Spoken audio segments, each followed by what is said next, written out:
Olá, olá pessoal, vamos aqui para mais um vídeo e você já sabe que os nossos vídeos são sempre no oferecimento do desafio de lermos a Bíblia evangélica toda, um capítulo a cada dia, lembrando sempre que o objetivo principal não é de apenas ficarmos na leitura, mas de chegarmos à meditação da palavra.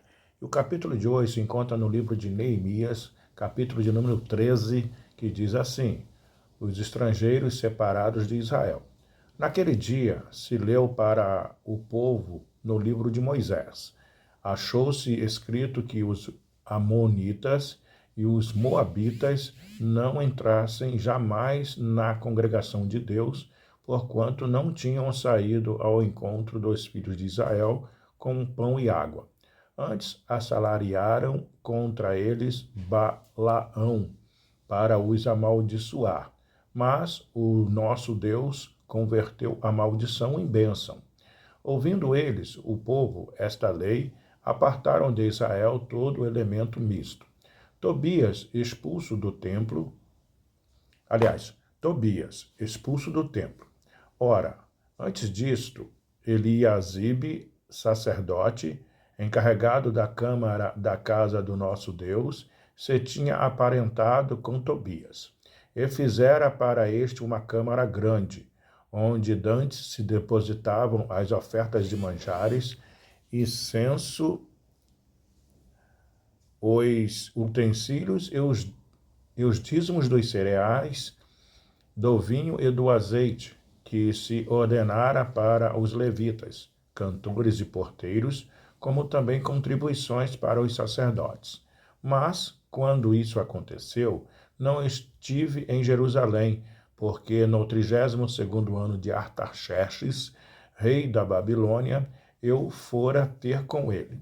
Mas, ao cabo de certo tempo, pedi licença ao rei e voltei para Jerusalém. Então soube do mal que Eliasibe fizera para beneficiar a Tobias, fazendo-lhe uma câmara nos pátios da casa de Deus. Isso muito me indignou, a tal ponto que atirei todos os móveis da casa de Tobias fora da câmara. Então ordenei que se purificassem as câmaras e tornei a trazer para ali os utensílios da casa de Deus, como as ofertas de manjares e o incenso. Restaurada a manutenção dos levitas. Também soube que os quinhões dos levitas não se lhes davam, de maneira que os levitas e os cantores que faziam o serviço tinham fugido cada um para o seu campo. Então contendi com os magistrados e disse: por que se desamparou a casa de Deus? Ajuntei os levitas e os cantores e os restituí a seus postos. Então todo o Judá trouxe os dízimos dos cereais, do vinho e do azeite aos depósitos. Por tesoureiros dos depósitos pus Selemias, o sacerdote, Zadok, o escrivão, e, dentre os levitas, Pedaías. Como assistente deles, Anã, filho de Zacur, filho de Matanias, porque foram achados fiéis e se lhes encarregou que repartissem as porções para seus irmãos. Por isto, por isto, Deus meu, lembra-te de mim e não apagues as beneficências que eu fiz à casa de meu Deus e para o seu serviço. Estabelecimento da observância do sábado. Naqueles dias, vi em Jerusalém os que pisavam lagares ao sábado e traziam trigo que carregavam sobre jumentos, como também vinho, uvas e figos e toda sorte de cargas que traziam a Jerusalém no dia de sábado. E protestei contra eles por venderem mantimentos neste dia. Também habitavam em Jerusalém tírios, que traziam peixes e toda sorte de mercadorias, que no sábado vendiam aos filhos de Judá e em Jerusalém.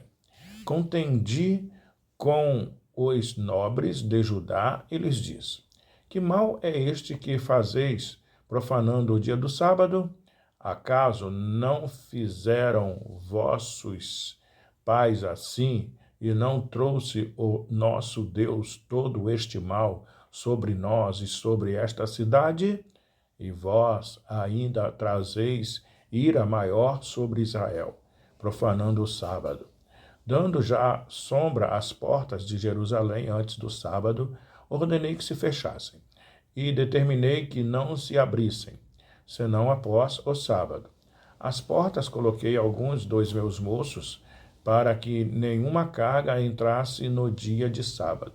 Então, os negociantes e os vendedores de toda sorte de mercadorias pernoitaram fora de Jerusalém, uma ou duas vezes. Prostrei, pois, contra eles e lhes disse: Por que passais a noite defronte do muro? Se outra vez o fizerdes, lançarei mão sobre vós. Daí em diante não tornarão a vir no sábado. Também mandei aos levitas que se purificassem e viessem guardas. Aliás, também mandei aos levitas que se purificassem e viessem guardar as portas, para santificar o dia de sábado. Também nisto, Deus meu, lembra-te de mim e perdoa-me segundo a abundância da tua misericórdia. Condenação do casamento misto. Vi também, naqueles dias, que judeus haviam casado com mulheres asdoditas, amonitas e moabitas. Seus filhos falavam meio asdodita e não sabiam falar judaico, mas a língua de seu respectivo povo.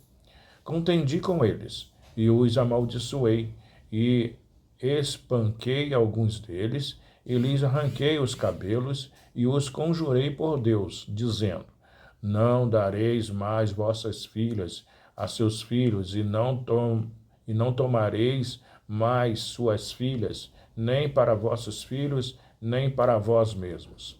Não pecou nisto Salomão, rei de Israel? Todavia, entre muitas nações, não havia rei semelhante a ele, e ele era amado do seu Deus, e Deus o constituiu rei sobre todo o Israel. Não obstante isso, as mulheres estrangeiras não obstante isso, as mulheres estrangeiras o fizeram cair no pecado. Dar-vos-íamos nós ouvidos, para fazermos todo este grande mal, prevaricando contra o nosso Deus, cansado com mulheres estrangeiras? Um dos filhos de Joiada, filho do sumo sacerdote Eliasibe, era genro de Sambalate, o Eronita, pelo que o afugentei de mim. Lembra-te deles, Deus meu, pois contaminaram o sacerdócio, como também a aliança sacerdotal e levítica. As reformas de Neemias. Limpei-os, pois, de toda estrangeirice e designei o serviço dos sacerdotes e dos levitas, cada um no seu mistério, como também o fortalecimento de lenha, como também o fornecimento de lenha em tempos determinados, bem como as primícias. Lembra-te de mim, Deus meu, para o meu bem. Essa foi a leitura de hoje no livro de Neemias, capítulo de número 13, do desafio de lermos a Bíblia evangélica toda, um capítulo a cada dia. Até o próximo vídeo. Tchau, tchau.